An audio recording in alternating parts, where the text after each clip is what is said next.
안녕하십니까. 박승태입니다. 오늘은 한시를 하나 소개할까 합니다.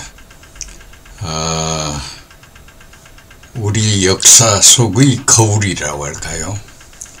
역사를 되새겨본다라고 하는 생각을 가지고 얘기하려고 합니다. 한시는 상당히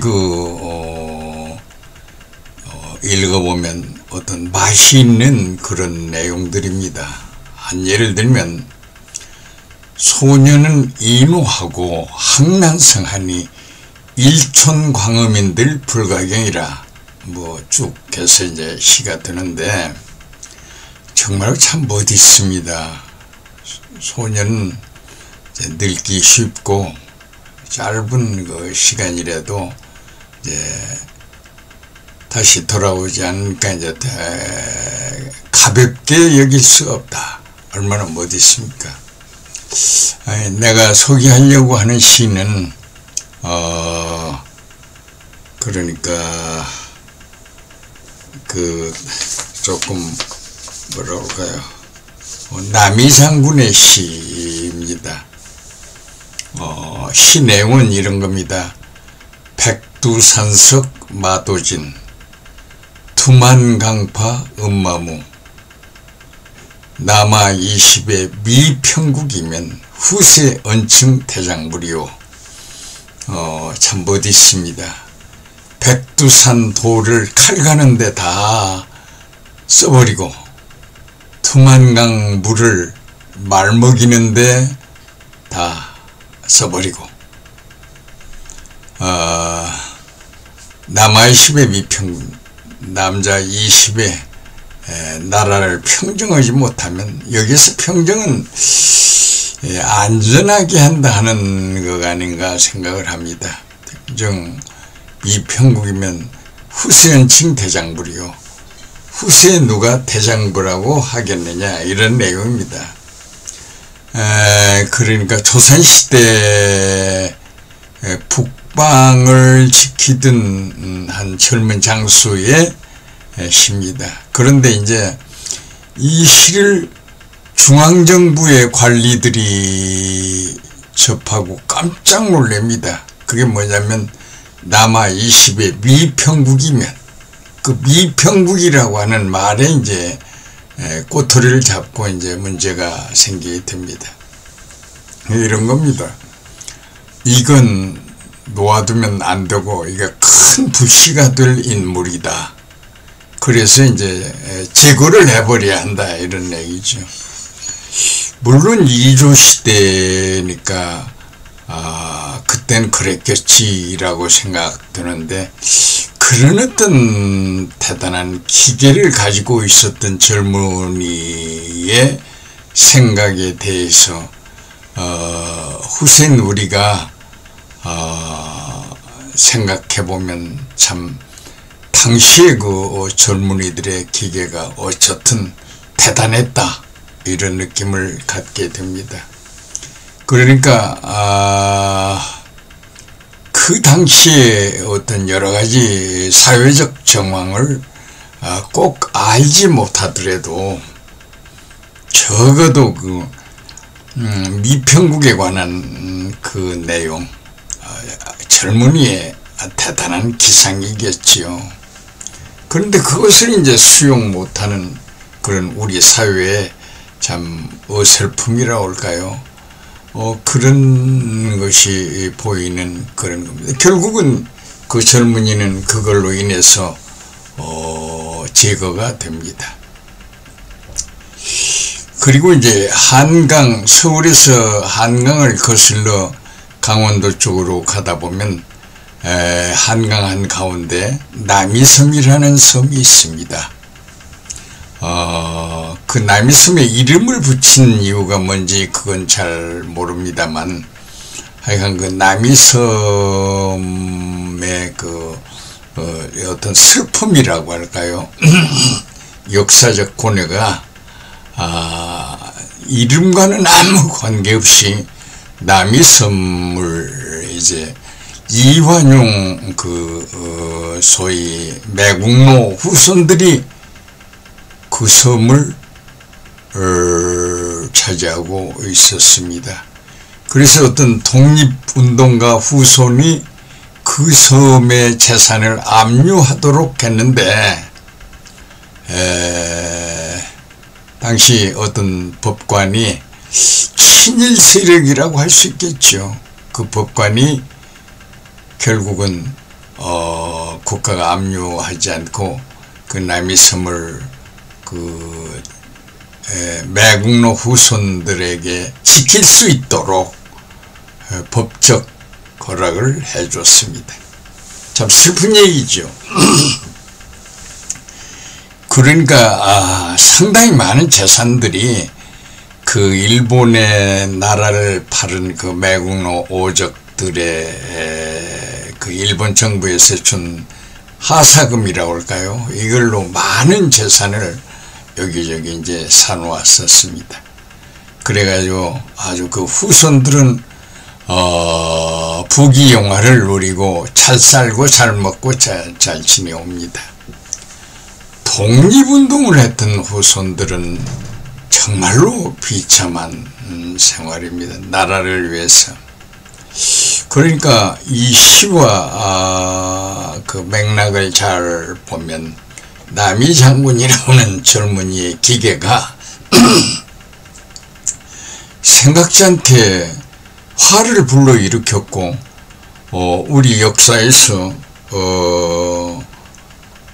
돌이켜보면 참 또 아픔에 더 아픔을 가하는 역사적 그런 교훈이 됐던 것이 아닌가 하는 생각을 하면서 그 남이섬을 가서 보면 참 씁쓸한 그런 상태입니다. 지금 이 시점에서 왜 이런 우리 역사 속의 거울이라고 해서 생각을 하는가? 여기에는 윤 대통령이랑 윤석열 대통령에 대한 얘기를 좀 하고 싶어서 그렇습니다. 박근혜 정권 때 그 청문회에서 윤석열 검사는 개인에게 충성할 수가 없다. 나라에 충성을 해야 한다. 정말로 나라에 충성한다 소리를 본인 입으로 거창하게 외칩니다.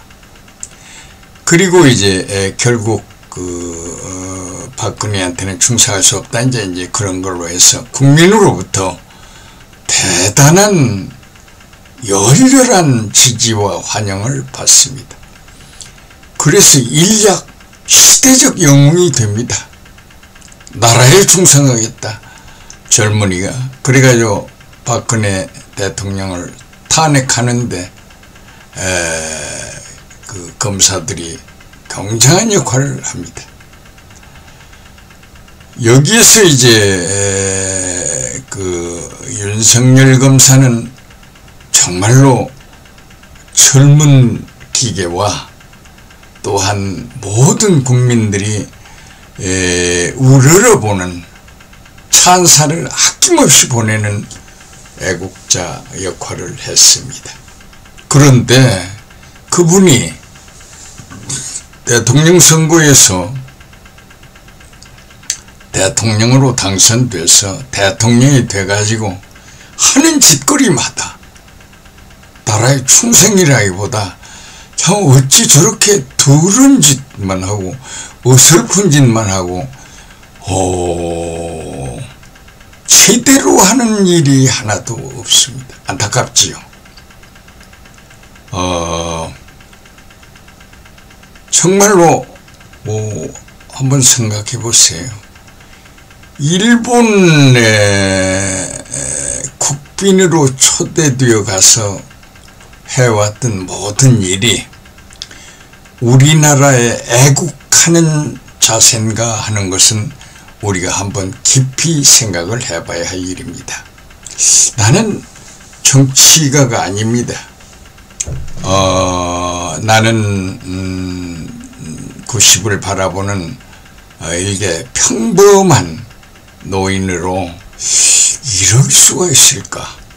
이런 생각 많이 하고 안타까워합니다. 정말로 그렇게 우리가 모든 걸 포기하고 일본 밑으로 기어 들어가야만 되는가? 나는 이런 생각도 해요. 북한 김정인이가 뻥뻥 쏘아대는 그 로켓이 그렇게 두려운가? 그러니까 그 윤 대통령이 상당히 술도 좋아하고 호탕한가 본데 놀래가지고 술 먹을 시간이 없는 건지 참모들이 그렇게 정말로 어설픈 사람들만 참모로 기용을 했는지 놀랍잖아요. 놀랍잖아요. 정말로 우리가 일본 밑에서 그렇게 기죽은 듯이 살 수가 있어야만 되는 건지요. 그것이 나라에 애국하고 충성한다라는 젊은이의 우렁찬 소리였는지요. 나는 궁금해요. 그런 인물을 키워준 문 대통령의 어설픈 그 5년 동안의 권력 유지, 그게 좀 의심스러울 만큼 비참해요. 역사는 이제 정말로 바르게 내다봐야 할 부분이 많습니다. 지금 세계는 미국의 패권주의가 점점 무너지면서 요란한 소리가 천지를 진동하는 상태입니다. 여러분 한번 생각해 보세요. 미국의 연구진이 주둔하고 있는 지역의 은행이 파산되고 스위스의 그 은행이 파산되는 세계 경제가 흔들리고 결국 미국의 어떤 정책이 그렇게 우리에게 영향을 미치는가 하는 것, 정말로 김정은이가 쏘아올린 그 여러 가지 로켓 포가 놀라울 그렇게 무서운 건죠. 미국은 이미 여러 가지 우리가 그보다 볼 수 있는 여러 가지 중에 미국인의 희생을 초래하는 일에는 적극 빠집니다.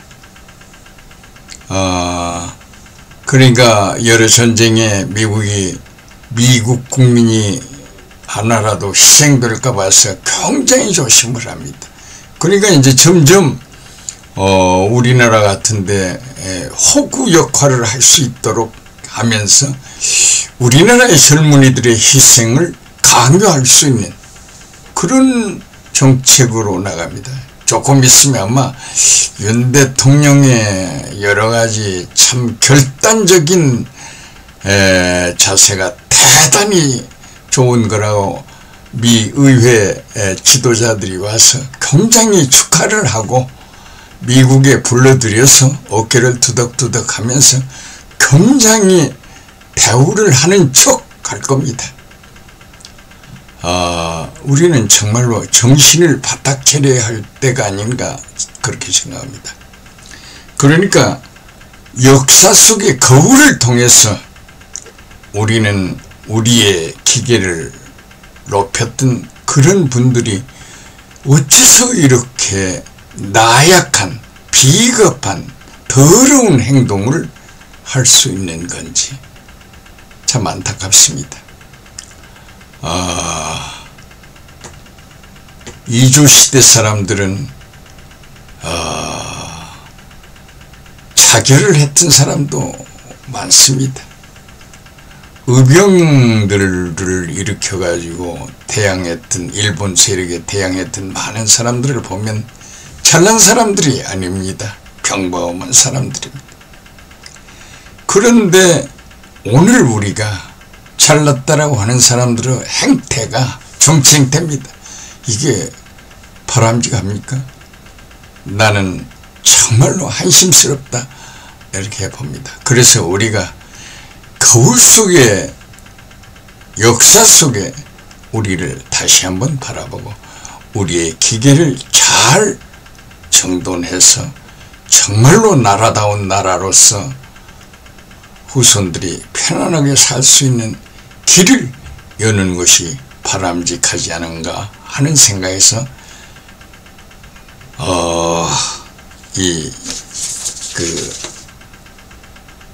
남이 장군의 시를 통한